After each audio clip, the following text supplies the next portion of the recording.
And today I'll present my student REST API built using Spring Boot and Java 21. So this project was developed with the assistance of Copilot for faster and better coding.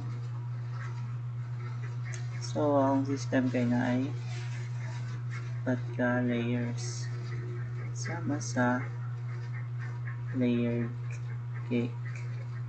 So sa ubos kay ang database layer. So dili gamito nato ang H2 database para sa data. Then sunod is ang repository layer mo niyang tigdala sa data gikan sa database. Then sunod is ang service layer mo niyang tigbuhat sa business logic. Nasa ibabaw kay ang controller layer na mudawat sa mga request gikan sa user.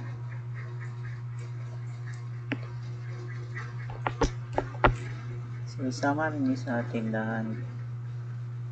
Ang database kay ang bodega, ang repository kay ang tigkuha sa items sa bodega, and then ang service kay cashier na mo compute. Ang controller kay counter na dawatan sa order. So number 1 is ang pag-setup sa atong student student.java. So natay entity annotation para ma-map niya sa database. Then ang ID para sa unique identifier niya sama sa ID number sa student. And natay basic info, name, course, o age. So naka-private na siya. Sunod is ang repository. So ang repository, dili nato ganito ng Spring Data GTA. So dili nato mag-imo og SQL queries. So automatic na siya. So pwede ta mag-save, search, update, o delete sa sunod kaya student service. So the student service, dili na to ibutang ang mga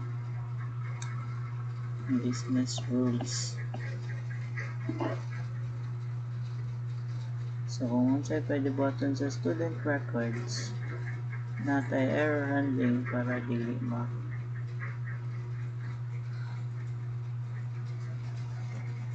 na siya ma-crash. And then last is ang student controller. So the student controller mo dawat sa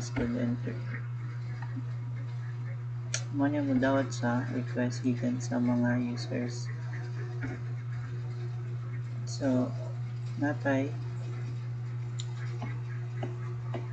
gigamit na get para sa pagkuha sa data, and then post para sa pag-create, and then put para sa pag-update, and then last is the delete.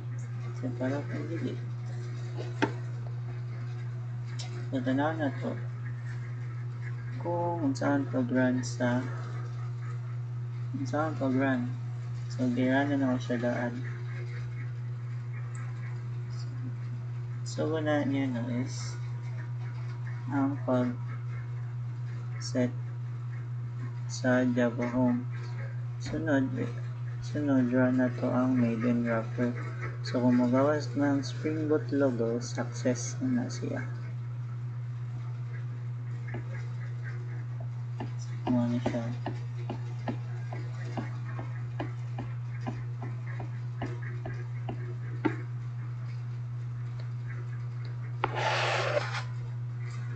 Sunod kay test na to ang Postman.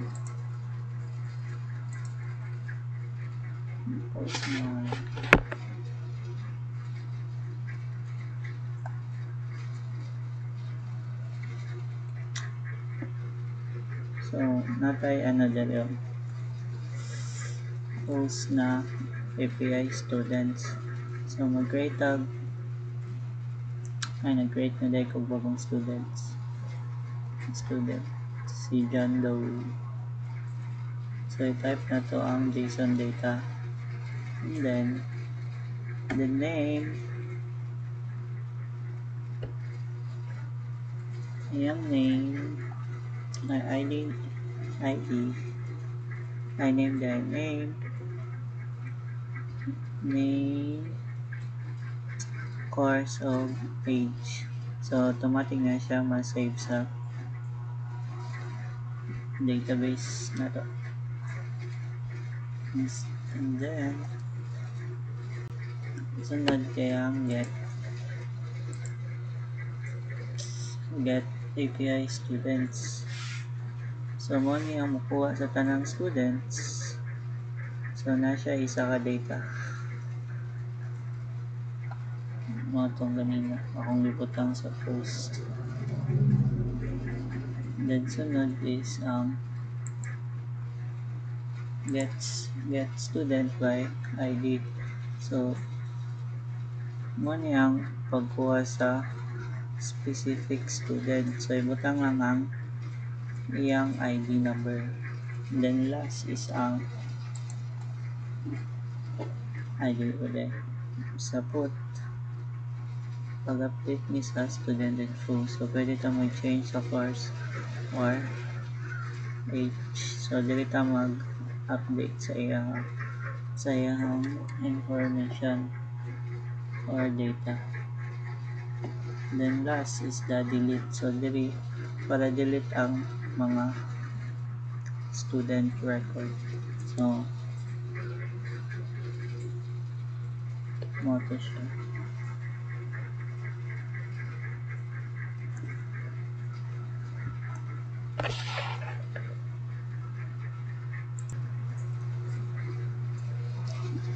So dala akong H2 console.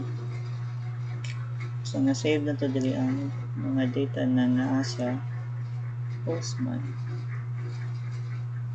So pwede na to siya makita by querying. So tanaw na to itong data.